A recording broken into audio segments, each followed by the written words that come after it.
그래서 이 말씀으로 또 열왕기상 말씀 같이 보기를 원합니다. 솔로몬이 성전 봉헌을 하고 7가지의 기도를 백성들을 생각하는 마음으로 하나님 앞에 드렸습니다. 그리고 백성들은 밖에 나왔습니다. 그리고 솔로몬이 백성들에게 이렇게 이야기를 합니다.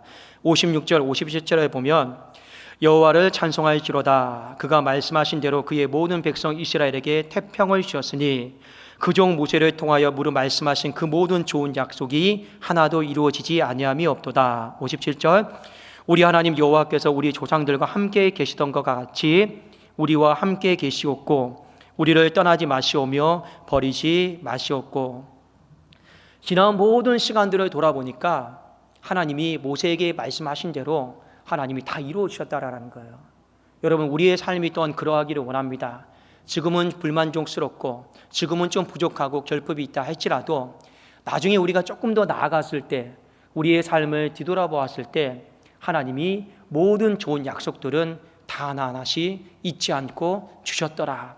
이 약속이 우리 교회의 약속이 되기를, 또 여러분의 삶의 약속이 되기를 주님의 이름으로 축원합니다.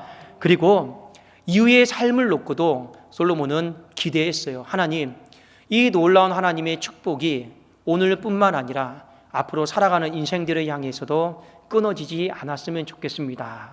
그러니까 이건요, 솔로몬이 축복에 대해서 욕심 갖고 있는 거예요. 하나님이 과거에도 축복해 주셨던 것처럼 지금도 축복해 주시고 앞날도 하나님 그 축복을 계속 중단하지 않고 하나님 허락하여 주시면 감사하겠습니다라고 하는 그 고백을 하나님 앞에 드리고 있습니다. 여러분, 하나님의 거룩한 축복을 사모하십시오. 하나님은요, 사랑도 우리의 지식을 뛰어넘어요. 그 은혜의 풍성함도 여러분의 마음에 그 좁은 마음을 뛰어넘는 분이에요. 그분의 생각도 우리가 아무리 궁리하고 궁리해도 우리의 생각을 뛰어넘는 하나님이십니다. 축복도 마찬가지예요. 하나님께서 우리에게 예비한 축복은요, 우리의 생각과 상상을 뛰어넘어요. 그 뛰어넘는 걸 성경은 딱 한 가지 이렇게 붙잡으라고 합니다. 사모해라. 사모해라. 그러면 된다. 그런데 오늘 이 솔로몬이 백성들에게 딱 나와서 하나님의 축복을 사모하십시오 하고 그 다음에 이런 말을 합니다. 솔로몬은 지혜로운 사람이잖아요. 하나님이 반드시 우리에게 축복을 주실지언데 그 축복을 누려야 되는데 그 누릴 수 있는 마음을 여러분 준비하십시오. 이 부분에 대해서 이제 성전 봉헌을 마치고 백성들에게 이제 설교를 하고 있습니다. 자, 축복을 누리는 마음 어떻게 준비하느냐? 58절과 59절에 보면 잘 나타나 있는데 한번 우리 58절 59절 같이 한번 읽어 보실까요? 함께 읽겠습니다. 시작. 우리의 마음을 주께로 향하여 그의 모든 길로 행하게 하시오며 우리 조상들에게 명령하신 계명과 법도와 율례를 지키게 하시기를 원하오며. 59절 시작. 여호와 앞에서 내가 간구한 이 말씀이 주야로 우리 하나님 여호와께 가까이 있게 하시옵고 또 주의 종과 종의 일과 주의 백성 이스라엘의 일을 날마다 필요한 대로 돌아보사. 자, 여기 말씀에 58절에 보면 두 가지 적용점을 살펴볼 수 있고 또 59절 말씀에 보면 한 가지 적용점을 우리가 살펴볼 수가 있습니다. 자, 첫 번째 58절의 첫 번째 어떤 내용이 나오냐면 우리의 마음이 주께로 향하여 그의 모든 길로 행하게 하시오며 이렇게 돼 있죠. 자, 축복을 누리는 첫 번째 마음이 뭐냐? 방향의 문제예요. 내 삶이 말씀 방향이 되게 해달라. 말씀 방향이 되게 해달라. 자, 여기에 보면 내 마음이 주께로 향하게 해달라 이렇게 돼 있죠. 그런데 하나님은 영이셔요. 보이지가 않아요. 근데 하나님은 무소부재하십니다. 근데 영이신 하나님을 어떻게 우리가 마음을 향할 수가 있을까요? 이렇게 향할까요? 이렇게 향할까요? 그런데 뒤에 하나님께로 마음을 향하는 게 무엇인지 솔로몬이 표현했죠. 그의 모든 길, 이 말씀의 길로 우리가 걸어가는 것. 결국에 하나님께 내 마음을 쏟는다, 내 마음을 향한다라고 하는 건 분명한 방향이 있어요. 그 방향이 무엇입니까? 말씀 방향이다 하는 것을요, 여러분 잊지 마셔야 됩니다. 그 방향은 흔들리지 않는 방향이에요. 왜요? 베드로전서 후서에도 나와 있죠. 풀은 마르고 꽃은 시들지만 하나님의 말씀은 영원히 쇠하지 않는다. 그러니까 하나님의 말씀은 표대로 한번 정해놓으면 썩어질 일도 없고 흔들릴 일도 없어요. 그냥 어제나 오늘이나 그냥 영원토록 동일한 그 자리에 있단 말이에요. 그러니까 여러분, 말씀 방향, 이것을 신앙으로 삼는 것이 참으로 중요합니다. 여러분이 말씀의 방향을 잡고 말씀을 향하려고 하는 이 모든 것이 내 마음을 주님께로 향하는 것과 똑같다라고 하는 것을요, 잊어버리시면 안 됩니다. 그래서 이 말을 조금만 더 확장해 보면 예수 방향, 우리 가끔씩 예수 방향으로 가야 된다고 그러죠. 근데 예수 방향이 뭐냐? 곧 말씀 방향입니다. 근데 말씀 방향이 예수 방향이다, 그렇게 생각하시면 좋을 것 같습니다. 자, 로마서 말씀에 보면 왜 이 부분이 중요합니까? 사람은 두 가지 생각을 하고 살아갑니다. 근데 이 생각이 내 삶의 방향이에요. 아, 밥 먹어야겠다. 그러면 어디로 갑니까? 밥 먹으러 가요. 아, TV 봐야겠다. 생각을 먼저 가져요. 방향 결정하고 어디로 갑니까? TV 보러 가요. 아, 교회 가야겠다. 생각을 정해놓으면 어디로 갑니까? 교회 가는 거예요. 그러니까 인생이 두 가지 생각을 해요. 그게 방향이기 때문에요. 하나는 세상의 생각, 하나는 이 영의 생각. 그 첫 번째 것을 육의 생각이라고 그러고 두 번째 것을 영의 생각이라고 하는데, 사도 바울은 분명히 이랬습니다. 육의 생각은 패망이다, 망하는 거다. 영의 생각은 반드시 우리에게 평안을 주는 것이다, 축복을 주는 것이다, 행복을 주는 것이다 라고 말씀을 하고 있습니다. 사도 바울은 그래서 그의 인생에 가능하면 영의 생각을 하려고 했어요. 세상 생각 안 하려고. 여러분, 왜 바울이 결혼 안 한지 아십니까? 독신의 은사가 있어서 결혼 안 하는 게 아닙니다. 바울은 분명히 얘기했어요. 결혼을 해라. 그게 하나님의 뜻이지만 나는 결혼 안 하겠다. 왜요? 결혼하게 되면 가정을 책임져야 되고 가정에 대한 염려를 해야 되니까요. 그러니 하나님을 기쁘시게 하는 이 부분에 있어서 빼앗기기가 싫다라는 거예요. 뭐 때문에요? 매일 가족 걱정해야 되니까. 부모님 걱정해야 되고 아버님 걱정해야 되고 동생 걱정해야 되고. 그러니까 그게 나쁜 게 아닌데, 사람이 이 걱정의 에너지를 다 뺏기다 보면 누구를 향해 마음을 못 향하는 거예요? 하나님을 향해서, 말씀을 향해서 마음을 향하는 것을 자꾸만 빼앗기게 되기 때문에. 그래서 바울은 가능하면 영의 생각에 집중을 하려고 했습니다. 여러분, 예수님께서는 말씀하셨죠. 우리가 이 땅을 살아가면서 오늘 하루를 여러분 어떻게 보내셨습니까? 이국리 저국리 염려하셨습니까? 내일은 또 어떻게 할까? 또 이후의 순서는 뭐 할까? 우리는 알게 모르게요, 이 세상 생각의 덩어리 속에 많이 사로잡혀 있어요. 그래도 예수님이 이 씨 뿌리는 비유에 이런 말씀 한번 하신 적 있죠. 세 번째 밭이 어떤 마음 밭입니까? 씨는 뿌렸는데 가시떨기가 있어요. 이 가시떨기는 뭡니까? 이미 그 사람 마음 안에 세상의 염려, 걱정, 이게요 어마어마하다라는 거예요. 그러니까 아무리 뿌려도 어떻게 됩니까? 염려, 걱정하는 것이요, 말씀의 그 축복을 다 빼앗아가는 거예요. 다 빼앗아가는 거예요. 그게 바로 육덩어리, 육의 생각 덩어리, 이 세상 덩어리인 사람들이 많다라는 거죠. 그래서 하나님이 뭐라 말씀하십니까? 축복을 부어주는 게 문제가 아니에요. 축복을 받을 수 있는 그릇으로 준비하라라는 거예요. 그러려면 어떻게 해야 되고? 여러분, 말씀 방향으로, 여러분 예수 방향으로 나가야 된다 하는 것을요 가르쳐주고 있는 거예요. 그런데 여러분, 우리에게 어떻게 적용할 수 있습니까? 오늘 이 밤에도 세상 걱정, 염려, 여러분 분명히 예수님이 말씀하셨어요. 그 염려, 걱정 키 한 자라도 못 더하고 지극히 작은 일, 우리의 힘과 능력을 할 수 있는 것이 아무것도 없어요. 못하면 내려놓고 하나님 손에 맡기시고, 그리고 영의 생각을 하십시오. 그러면 하나님이 여러분의 오늘도 만들어 가실 것이고 여러분의 내일도 하나님이 축복으로 평강으로 만들어 가실 줄로 믿습니다. 자, 두 번째, 오늘 이제 58절에 보면 이런 말이 나와요. 자, 어디를 보시냐면 우리 조상들에게 명령하신 계명, 법도 율례를 지키게 하시기를 원하며. 자, 이것은 순종의 마음을 달라라라는 거예요. 순종의 마음을 하나님 주십시오. 축복을 누리는 자의 두 번째 마음이 바로 순종의 마음을 달라라는 겁니다. 자, 왜 이게 중요하냐? 여러분, 내가 하나님 뜻을 알아요. 안다고 해서 다 하나님 말씀대로 살아가는 게 아닙니다. 아는 것과 여러분 실행하는 건 별개의 문제예요. 별개의 문제예요. 절대 안다고 해서 그대로 살아가는 게 아니에요. 아는 건 여러분의 인생의 방향 정한 거예요. 아, 이렇게 살아가야겠구나, 이렇게 사는 게 맞구나, 방향 정했다고 해서 그 방향 따라 여러분 다름질한다? 그건 또 별개의 문제더라고요. 알았으면 여러분 어떻게 해야 되느냐? 그 방향 속에 뛰어 들어가야 돼요. 달려가야 돼요. 그 방향 속에 살아가야 돼요. 그걸 우리는 뭐라고 합니까? 순종의 마음을 주십시오. 그렇게 기도해야 됩니다. 왜요? 여러분, 순종이다라고 하는 게요, 절대 쉽지가 않아요. 하나님의 뜻을 알아도 그냥 가로막고 있는 게 많아요. 어려우니까. 예를 들어 봅시다. 자, 오늘 철야에 내가 하나님 앞에 작정했습니다. 나왔습니다. 그런데 벌써 빙판길이 있고 날씨가 추우면요, 아이, 집에서 예배 드려야지. 우리는 환경과 상황에 참 많이 타협해요. 바뀐단 말이에요.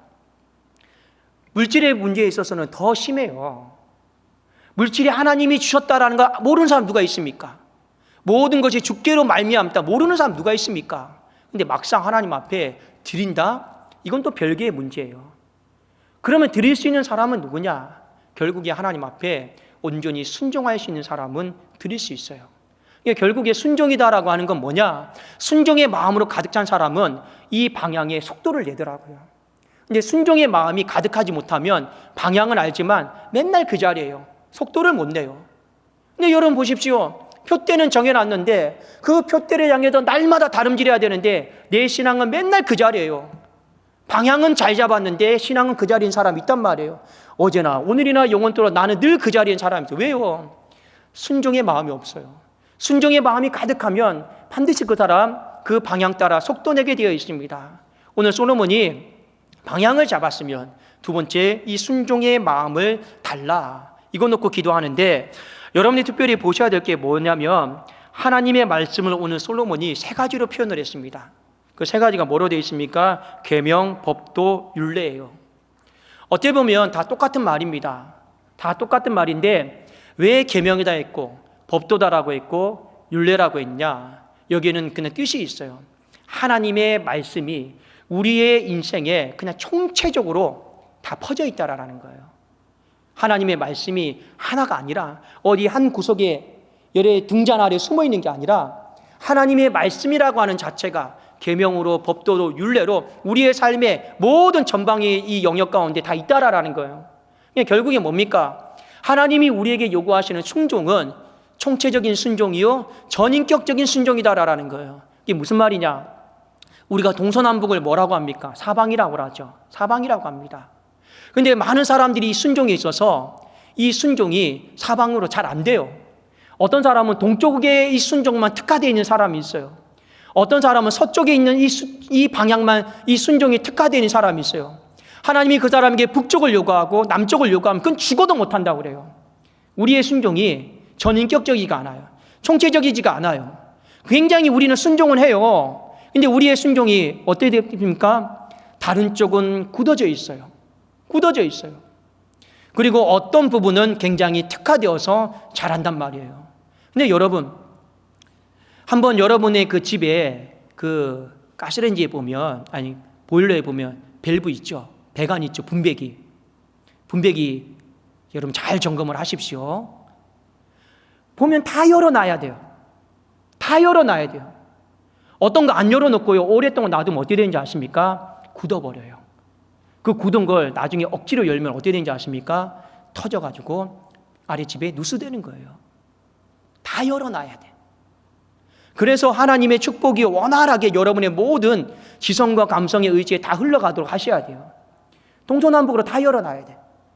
그런데 많은 사람들이 처음부터 이 동서남북 이 완벽하게 사방에 순종이 되는 사람 없습니다. 그러면 여러분 어떻게 해야 돼요? 열어 놓으셔야 돼요. 나머지 안 되는 쪽 있죠? 북쪽, 남쪽 안 되는 쪽은요 하나님 앞에 기도해야 돼요. 하나님, 이 북쪽 방향에 순종을 놓고 제가 기도합니다. 순종의 마음을 주시옵소서. 이 남쪽 방향에 순종의 마음을 놓고 하나님 앞에 기도하셔야 돼요. 이 남쪽 방향의 순종의 문을 열어 주시옵소서.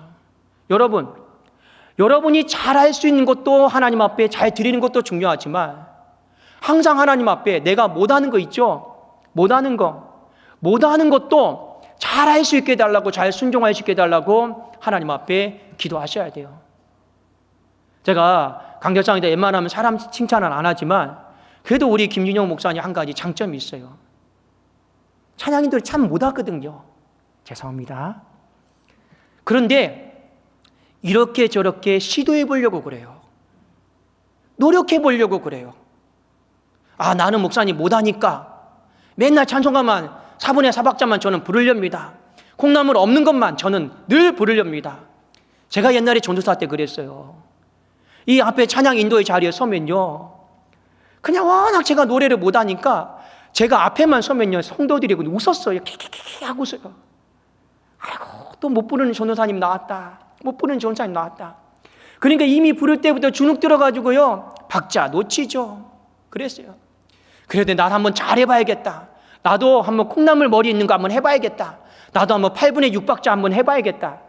마음은 여러분 이제 나와서 해보니까 다 그냥 망쳐버렸어요. 망쳐버렸어요. 그런데요, 참 우리 목사님은 보면 그래도 실수를 하고 있는지 아는지는 모르겠지만 잘해보려고 그래요. 시도해보려고 그래요. 저는 그것이 참 보기 좋은 거예요. 아, 목사님 저의 한계는 딱 여기까지입니다. 더 시키지 마세요. 이럴 수도 있겠죠. 저는 딱 동쪽까지입니다. 서쪽은 저에게 절대 요구하지 마세요. 그럴 수 있겠죠. 그런데요, 자기가 잘 안 되는 부분을 놓고 그 나머지 쪽을 놓고 기도하시네요. 제가 우리 교회에 보면 지금 보니까 아무도 구역장은 안 하려고 그래요. 아무도 안 하려고 그래요. 구역장은 안정 밸브로 딱 잠궈 놔가지고요, 아무도 안 하려고 그래요. 아무도 안 하려고 그래요. 제 눈 좀 봅시다. 예.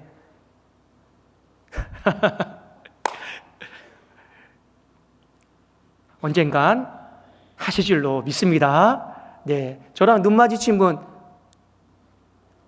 예, 제 눈 좀 봅시다. 예. 여러분, 잘 안 되는 쪽에 이 꼭지를 틀고 하나님 잘 순종할 수 있도록 순종의 마음을 허락하여 주시옵소서. 여러분의 순종이 일부분의 순종이 아니라 어떤 특화된 부분만 순종하는 게 아니고 전인격적으로 하나님의 말씀을 계명과 법도와 율례로 말씀하셨던 것처럼 전인격적으로 여러분의 순종을 열어놓을 수 있기를 주의 이름으로 축원합니다. 왜요? 그 열어놓은 그 순종 안에 축복이 들어오기 때문에 그래요. 여러분, 축복은 한 곳으로만 절대 들어오지 않습니다. 여러분이 순종으로 열어놓은 그 꼭지 안에 하나님의 축복은 다 들어오게 돼 있어요. 그래서 여러분, 축복의 마음을 막는 것은 순종의 마음을 막는 것과 똑같습니다. 자, 마지막 59절을 한번 보면 이렇게 되어 있죠. 여호와 앞에서 내가 간구한 이 말씀이 주야로 우리 하나님 여호와께 가까이 있게 하시옵고. 자, 솔로몬이 이 마지막 이 부분은 좀 특별한 부분입니다. 여러분 잘 좀 제가 해석해 드릴게요.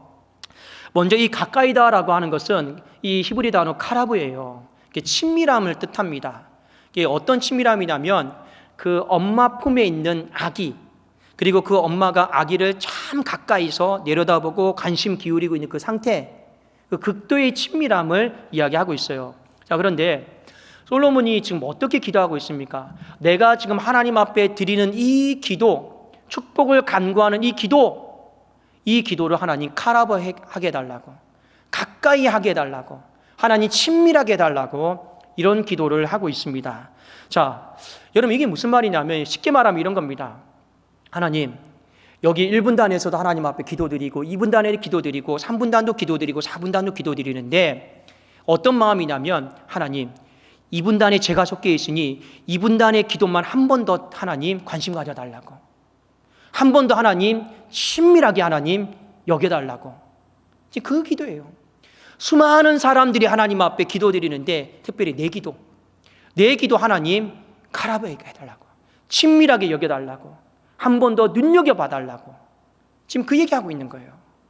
여러분, 어떻게 보면 굉장히 어린아이 같고, 자, 그렇게 기도해도 하나님이 들어주실까 이런 생각이 들죠. 그런데요, 솔로몬이 굉장히 지혜로운 사람 아닙니까? 그가 이런 마음으로 하나님 앞에 기도할 수 있는 이유는 딱 한 가지입니다. 그 하나님의 축복에 대한 거룩한 욕심 때문에 그래요. 그 하나님의 축복이요, 귀한 것을 귀하게 알고 그 귀한 것을 귀하게 아는 것에 대한 거룩한 욕심이 있으니까 하나님 앞에 어린아이처럼, 어른이지만 어린아이처럼요, 하나님 내 기도 하나님 앞에 카라바게 해달라고, 친밀하게 해달라고, 가까이 있게 해달라고, 한 번 더 눈여겨봐 달라고. 그러면서 하나님의 이 거룩한 축복을 사모하는 이 솔로몬의 마음을 볼 수 있습니다. 여러분, 그래요. 축복 주시면 주고 말면 말고 얼마나 많이 있습니까? 얻으면 좋고 못 얻으면 그냥 넘어가고. 아니죠. 결국에 하나님의 축복을 누리는 사람은 한 가지 공통점이 있습니다. 간절함이에요. 간절함입니다. 그래서 예수님이 이 땅에 오셔서 그냥 고쳐주지 않았습니다. 다 물어보셨어요. 네가 낫고자 하느냐? 그 간절함 물어보신 거예요. 고쳐주시면 감사하고 안 고쳐주시면 말고 이런 게 어디 있어요? 낫고자 하느냐? 그 하나님의 거룩한 축복에 대해 우리의 마음이 귀한 것을 귀하게 여기면서 사모하는 마음을 하나님은 갖기를 원하십니다. 사랑하는 여러분, 방향을 정했으면 그 방향 안에서 몸부림치세요. 그 방향을 바꾸려고 하지 마세요. 여러분, 임직 우리가 지난주에 했잖아요. 방향 정했잖아요. 그러면 충성으로 그냥 뛰어드시면 됩니다. 여러분의 인생이 하나님 앞에 기도하기로 방향 정했습니까? 그러면 환경과 상황과 상관없이 기도에 뛰어드시면 돼요. 여러분, 교육자들도 있지만 내가 하나님 앞에 사역의 방향을 정했습니까? 그러면 세상 거 다 내려놓고요, 그냥 사역에 미치면 돼요. 거기에 내 인생을 다 걸면 돼요. 그런데 우리는 방향은 정해놨는데 그 방향 안으로 달려가지 않아요. 또 거기서 맴돌아요. 또 고민해요. 근데 예수님이 뭐라 말씀하셨습니까? 오늘 성경이 뭐라 말했습니까? 내 마음을 하나님께로 향하는 것뿐만 아니라 그 길로 걸어가게 하여 주시옵소서. 그게 예수 방향입니다. 말씀 방향으로 살아가는 자고 축복을 누리는 자이죠. 두 번째 무엇입니까? 순종의 마음 달라고 기도하십시오. 여러분, 저도 여전히 순종이 어려운 부분들이 참 많아요. 그러나 여러분, 항상 기억하십시오. 예수님이 그 귀신 들린 아이의 아버지에게 이렇게 물었죠. 할 수 있거든이 무슨 말이냐? 믿는 자에게 능히 하지 못할 일이 없다 했죠. 그런데 이 아버지에게 믿음이 있습니까? 없습니까? 믿음이 없잖아요. 그런데 내 새끼는 고쳐야 되고, 하나님은 믿음 요구하고 있는데 내 새끼는 고쳐야 되고 믿음이 없어요. 그런데 이 아버지는 무엇을 선택했습니까? 하나님, 저는 믿음이 없습니다. 죄송합니다. 이런 말 안 했잖아요. 무조건 질렀어요. 믿나이다. 다만 나의 믿음 없음을 불쌍히 여겨 주시옵소서. 순종도 마찬가지입니다. 해보라고 했는데 이미 머릿속에 안 돼요. 안 돼요. 아니에요. 해보겠습니다. 그러나 나의 부족함을 어여삐 봐주십시오. 그러면 하나님이요, 그 사람 귀하게 쓰시는 거예요. 근데 우리는요, 그냥 믿음 요구했는데 이미 내 안에 믿음이 없구나. 그러면 여러분, 자식 못 고치는 거예요. 자녀들 못 건지는 거예요. 순종하라고 했는데 나는 참 이 부분 순종 안 되는데, 그러면 여러분, 하나님 앞에 축복의 사람이 못 되는 겁니다. 못 돼도 이 아버지처럼 믿습니다. 내 믿음 없으면 불쌍히 여겨달라고. 못해도 나는 순종하겠습니다. 나의 연약함을, 부족함을 어여삐 여겨달라고. 그러면 하나님이요, 그 사람을 붙들어서 귀하게 쓰시는 줄로 믿습니다. 마지막 한 가지, 여러분, 오늘 이 밤에 우리가 하나님 앞에 기도할 때도 마찬가지지만 간절한 마음 가지세요. 그냥 기도는요, 여러분 하나님 앞에 푸념 들어놓는 거 아닙니다. 기도는 결국에 뭐냐? 하나님 앞에 올려드리는 거예요. 기도는 결국에 뭡니까? 하나님 앞에 대화하는 거예요. 나도 올려드렸으니 하나님도 말씀하여 주시기를 원하는데, 다만 그 말씀이 오늘 본문 말씀처럼 하나님, 어제 주신 축복, 오늘 주신 축복, 앞으로도 내 삶 속에도 하나님 축복을 부어 주시옵소서. 그런 여러분 응답을 받기를 원하는 마음으로 주면 주고 말면 말고 그런 마음 갖지 마시고, 정말 이 기도에 응답해 주기를 원하느냐? 하나님이 물어보셨을 때 응답해 주시면 좋고 안 해주면 주의 뜻인 줄로 알고 나는 그렇게 살겠나이다, 이런 거 여러분 말고 하나님 응답을 원합니다. 이런 마음으로 하나님 앞에 기도 올려드릴 수 있기를 원합니다. 그러면 우리의 마음이 오늘 이 밤에 드리는 기도가 축복의 기도가 될 줄로 믿습니다. 우리 하나님 앞에 기도하겠습니다. 우리 나경명 권사님 하나님 앞에 감사한 금 올려드렸습니다. 살아계신 하나님 아버지여, 귀한 딸 주님 앞에 항상 낙심하지 않고 충성스럽게 그 믿음의 방향을 정했사오니 주님 앞에 헌신된 자로 살아가게 하여 주시옵소서. 오늘 이 밤에 하나님 앞에 날씨는 춥고 바람도 많이 불고 하지만 또 하나님 발도 시렵지만 하나님의 성령께서 아버지 하나님 발이 특히 시려운 심령들 그 발을 하나님의 손으로 포개어 주시옵소서. 성령께서 그 손도 하나님 포개어 주셔서 아버지 하나님 그 속이 뜨겁게 하여 주시고 하나님 건강으로 염려하지 않도록 아버지여 기도하다 죽는 인생 없사오니 하나님이여 건강으로 하나님 앞에 보게 더하여 주시옵소서. 예수 그리스도의 이름으로 기도드리옵나이다. 아멘.